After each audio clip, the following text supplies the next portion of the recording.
বাবুগঞ্জে রহমতপুর আল জিহাদ জামে মসজিদে যুব সমাজের উদ্যোগে ইফতার মাহফিল। মোহাম্মদ মহিউদ্দিন খান রানা, বাবুগঞ্জ প্রতিনিধি। বাবুগঞ্জ উপজেলার ৬ নং মাধবপাশা ইউনিয়নের পূর্ব রহমতপুর ৯ নং ওয়ার্ডের পূর্ব রহমতপুর আল জিহাদ জামে মসজিদে স্থানীয় যুব সমাজের উদ্যোগে আন্তরিক পরিবেশে এক ইফতার মাহফিল অনুষ্ঠিত হয়েছে।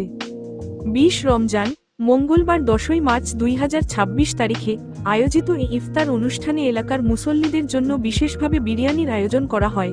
অনুষ্ঠানের আয়োজনে নেতৃত্ব দেন এলাকার তরুণ মোহাম্মদ সুমন, মোহাম্মদ নোমান, মোহাম্মদ শাহিন ও মোহাম্মদ রনি খান। পাশাপাশি এলাকার আরও কয়েকজন যুবক এবং কিছু প্রবাসী যুবকের আর্থিক সহযোগিতায় এই ইফতার মাহফিলের আয়োজন সম্পন্ন হয়। ইফতারে অংশগ্রহণকারী মুসল্লিরা এই উদ্যোগে সন্তোষ প্রকাশ করেন এবং আয়োজকদের জন্য আন্তরিকভাবে দোয়া করেন।